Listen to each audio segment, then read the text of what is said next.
अस्सलाम वालेकुम प्यारे बच्चों। आज हम करेंगे टेक्स्ट बुक क्वेश्चंस मेटल्स और नॉन मेटल्स के। हमने ये चैप्टर कल कंप्लीट किया। आपको एक काम करना है प्यारे बच्चों कि आपको ये क्वेश्चंस अपनी नोटबुक पे लिखने हैं और अच्छे से नोटबुक मेंटेन करनी है। आपका पहला क्वेश्चन है, विच of the following can be beaten into thin sheets. इनमें से हम थिन शीट्स में किसको कर सकते हैं कन्वर्ट। जो यहाँ पे जिंक दिया हुआ है, फॉस्फोरस है, सल्फ़र है, ऑक्सीजन है। हमें पता है मेटल्स ही कन्वर्ट होते हैं इनटू थिन शीट्स। उनमें मेटल सिर्फ जिंक है, फॉस्फोरस, सल्फ़र और ऑक्सीजन ये नॉन मेटल्स हैं। तो इसका आंसर क्या आएगा? आंसर इसका जिंक है, क्योंकि जिंक एक मेटल है। सेकंड क्वेश्चन आपका, which of the following statements is correct. Number 1, all metals are ductile. Metals क्या होते हैं? डक्टाइल होते हैं कि नहीं होते हैं? मेटल्स डक्टाइल होते हैं। ऑल नॉन मेटल्स और डक्टाइल। जितने भी नॉन मेटल्स हैं वो क्या हैं? डक्टाइल। ये सही है कि गलत है? आपको ये कहना है। नॉन मेटल्स जो होते हैं वो डक्टाइल नहीं होते हैं, वो नॉन डक्टाइल होते हैं। जनरली मेटल्स और डक्टाइल, जनरली क्या होते हैं, जितने मेटल्स होते हैं वो क्या होते हैं? डक्टाइल। और यहाँ पे लिखा है सम नॉन मेटल्स और डक्टाइल, कुछ नॉन मेटल क्या हैं? डक्टाइल हैं। आंसर इसका क्या है? आंसर इसका सी पार्ट है। जनरली क्या होता है? मेटल्स और डक्टाइल। तो आपको कहना है चार में से कौन सी जो स्टेटमेंट है वो सही है। इसके बाद क्वेश्चन नंबर 3 आपका है, फिल इन द ब्लैंक्स। आपको खाली जगह भरनी है। Phosphorus is a very dash dash non metal. Phosphorus क्या होता है? ये एक रिएक्टिव नॉन मेटल है। रिएक्टिव, ये बहुत जल्दी रिएक्शन करता है, बहुत जल्दी रिएक्ट होता है। नंबर 2, मेटल्स और क्या होते हैं? Dash dash conductors of heat and electricity. Good या बैड? मेटल्स होते हैं good conductors of heat and electricity. इनके थ्रू बिजली और हीट पास होती है। नंबर 3 आपका सी पार्ट है, iron is dash dash reactive than copper. Iron copper से ज़्यादा रिएक्टिव है, कम रिएक्टिव है? ये ज़्यादा रिएक्टिव होता है।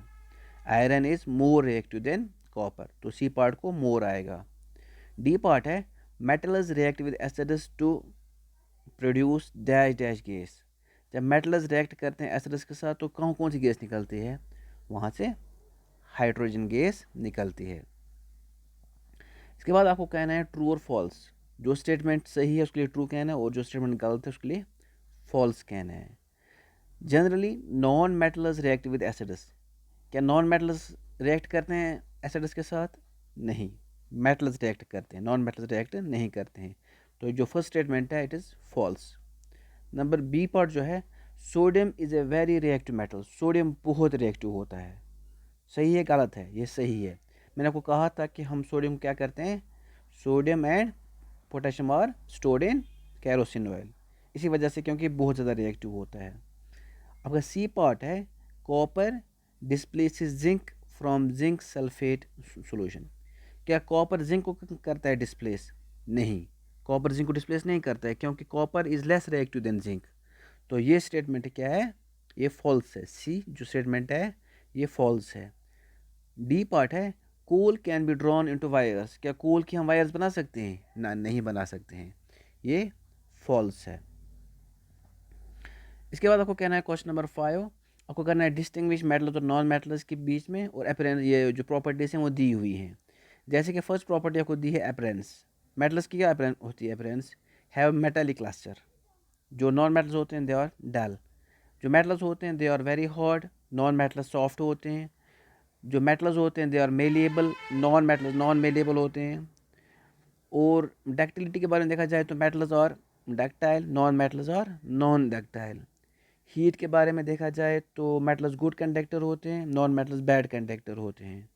कंडक्शन ऑफ इलेक्ट्रिसिटी देखा जाए तो मेटल्स गुड कंडक्टर्स होते हैं, और जो यहाँ पे हमारे पास नॉन मेटल्स होते हैं दे आर बैड कंडक्टर्स। अगर देखा जाए मेटल्स और नॉन मेटल्स के बारे में, तो मेटल्स की प्रॉपर्टीज़ नॉन मेटल्स से बिल्कुल अपोजिट है। अगर वो लस्टर हैं उनमें डल है, वो हार्ड है वो सॉफ्ट है, वो मेलेबल वो नॉन मेलेबल है, डक्टाइल है वो नॉन डक्टाइल है, ये गुड कंडक्टर है मेटल्स वो नॉन ये बैड कंडक्टर्स हैं। तो देखा जाए तो ये अपोजिट है। अगर आपको एक ही प्रॉपर्टीज मेटल्स की फिजिकल प्रॉपर्टीज़ याद रहेंगी तो आप नॉन मेटल्स की प्रॉपर्टीज़ खुद ब खुद याद रख सकते हो, वो आसान है। तो ये आपको नोटबुक में नोट करने हैं क्वेश्चन। इसके बाद आपको एक क्वेश्चन है, give reasons for the following. आपको वजह कहनी है कि क्या वजह है। Aluminium foils are used to wrap food items, number 1। दूसरा क्वेश्चन आपका है रीज़न कहना है आपको, immersion rods for heating liquids are made of metallic substances. C part है, copper can not displace zinc from it salt solution. और D part है, sodium and potassium are stored in kerosene. तो देखो पहला part जो है, aluminium is highly malleable and it can be easily beaten into sheets to make its foil for wrapping purposes. It is also soft and does not react with food items. That is why aluminum foils are used to wrap food items. कहते हैं जो aluminium होता है ये बहुत ज़्यादा malleable होता है, हम इसे बहुत पतले थिन शीट्स बना सकते हैं। यही वजह है कि हम एल्युमिनियम को करते हैं इस्तेमाल सब्सटेंसेस को या फूड आइटम्स को रैप करने के लिए, और ये फूड आइटम के साथ रिएक्ट नहीं होता है।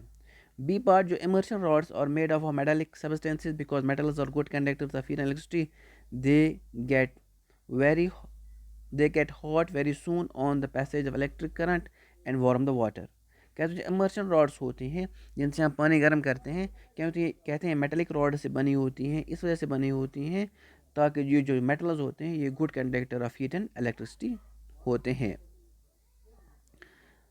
इसके बाद कॉपर जो है, copper is less reactive than zinc. Copper zinc से कम रिएक्टिव होता है और ये जिंक को डिस्प्लेस नहीं कर सकता है फ्रॉम जिंक सल्फेट सॉल्यूशन से। और नंबर 4, सोडियम और पोटेशियम जो होते हैं दे आर हाईली रिएक्टिव। यही वजह है कि हम इनको क्या करते हैं, हम इन्हें स्टोर करते हैं इन कैरोसिन ऑयल। ठीक है, आप ये क्वेश्चन लिखेंगे और नोटबुक पे मेंटेन करेंगे।